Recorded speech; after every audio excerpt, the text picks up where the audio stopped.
आप देख रहे हैं सिटीजन जर्नलिस्ट। आज मैं हूँ दिल्ली के जंतर मंतर पर और मेरे पीछे आप देख सकते हैं कि कितनी बड़ी संख्या में लोग एकजुट हुए हैं देश और समाज में दीमक की तरह फैल चुके भ्रष्टाचार के खिलाफ। ये सभी लोग यहाँ आए हैं अन्ना हजारे को अपना समर्थन देने।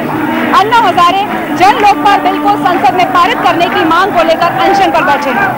अगर ये बिल पारित हो जाता है तो प्रधानमंत्री, मंत्रियों, नेताओं, जजों और अफसरों के खिलाफ जांच हो सकेगी। किसी भी मामले की जांच अधिकतम 2 साल में पूरी करनी ही होगी और दोषियों को जुर्माने या सजा के दायरे में लाया जा सकेगा।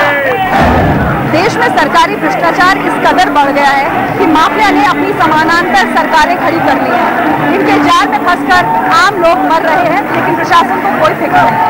आइए आपको दिखाते हैं मध्य प्रदेश के मंदसौर इलाके में सरकारी भ्रष्टाचार की एक बात।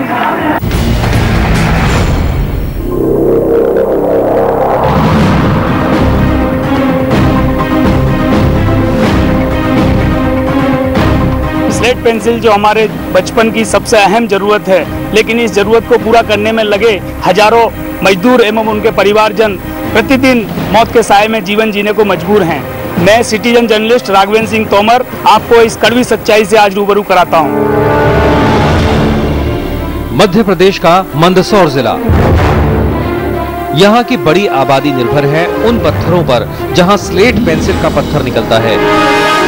फिर कारखानों में इससे पेंसिल तैयार की जाती है और यही कारखाने सरकारी लापरवाही और माफिया की तानाशाही की वजह से मौत के सेंटर बन रहे हैं। इन कारखानों में कुछ अरसे काम करने के बाद कारीगर सिलिकोसिस नाम की बीमारी का शिकार हो जाते हैं, यानी पत्थर की पेंसिल बनाते वक्त जो धूल उड़ती है वो कारीगरों की सांस के साथ फेफड़ों तक पहुंच जाती है और गरीबी से जूझ रहे कारीगरों की किस्मत में आती है दर्दनाक मौत।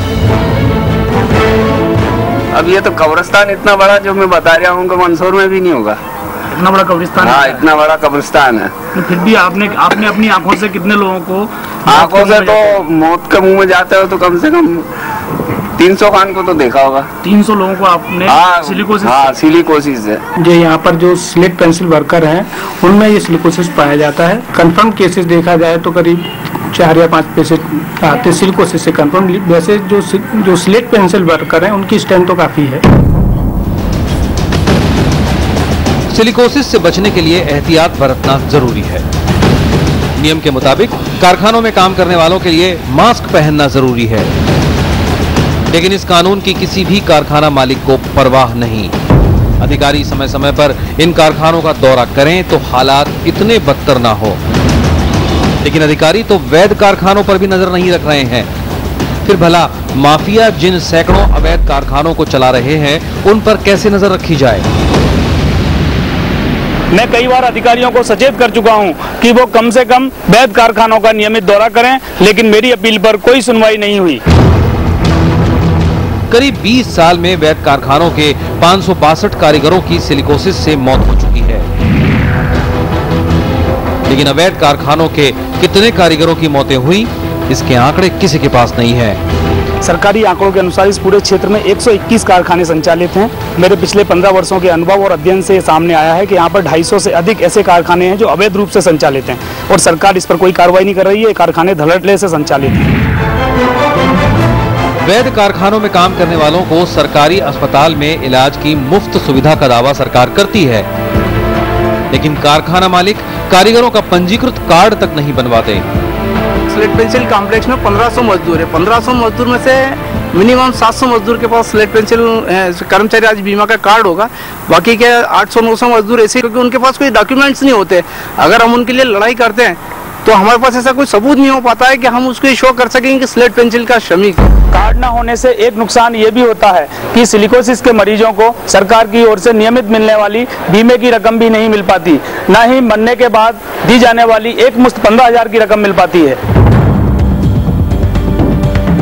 नियम के मुताबिक कारखाने आबादी से दूर होने चाहिए, लेकिन सभी अवैध कारखाने गांवों के अंदर लगे हुए हैं।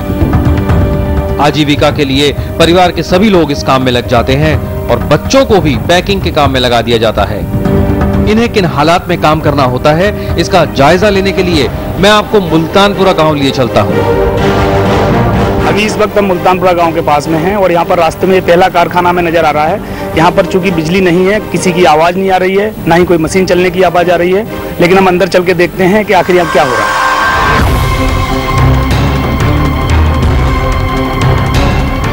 सिलिकोसिस के बारे में हम लोग जानना चाह रहे हैं, इसलिए आए। आपका नाम क्या है तो बताएं। हमारा नाम ही नहीं आता जी, नाम क्या है? देखिए हम आपसे सिर्फ इतना पूछ रहे हैं कि जो हमारे घर में आप लोग नहीं बना नहीं रहे हैं।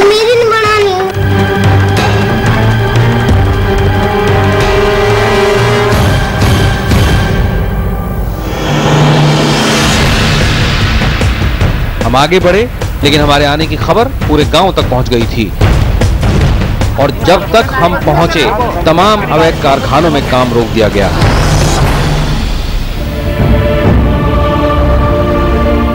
जब हम मुल्तानपुरा पहुंचे तो गांव में मातम का माहौल था। एक दिन पहले ही एक 35 साल की महिला कारीगर की मौत हुई थी और थोड़ी देर पहले ही एक और घर से अर्थी उठी। दोनों मौतों की वजह थी सिलिकोसिस। पहले भी इस तरह की हुई कई मौतों के सिलसिले में मैं संबंधित अधिकारियों को लिखित में दे चुका हूं, लेकिन आज तक किसी ने कोई सुध नहीं ली।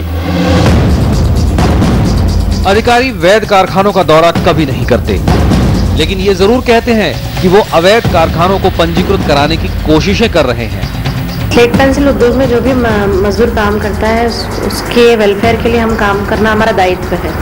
जहाँ तक अवैध कारखानों की बात है तो ये प्रयास किया जा सकता है कि उनको भी लाइसेंस दिलवाया जाए और विधिवत वो भी पंजीकृत कारखानों की श्रेणी में शामिल हो। लोग तिल तिल कर मर रहे हैं और प्रशासन खामोश है।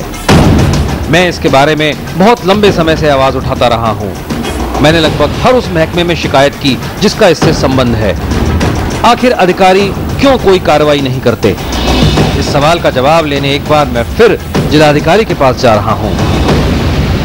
बहुत यार तुम लोगों ने परेशान कर दिया यार। उत्कर्ष में बच्चे खड़े हुए हैं उनका कार्यक्रम है, उसके बाद में और इसके सामने वो डर लगता है इससे। जिलाधिकारी समस्या को लेकर कितने गंभीर हैं, इसका अंदाजा आपने लगा लिया होगा। मुझे पता है मेरी ये लड़ाई स्लेट पेंसिल माफिया एवं व्यवस्था के जिम्मेदार लोगों के खिलाफ बहुत लंबी है, लेकिन तब तक मैं हार नहीं मानूंगा जब तक इन मजदूरों को इनका वाजिब हक न दिला सकूं तथा व्यवस्था के लोगों को ये महसूस न करा सकूं कि इनको सुरक्षित जीवन देने का वादा करें। IBN 7 के लिए मैं सिटीजन जर्नलिस्ट राघवेंद्र सिंह तोमर।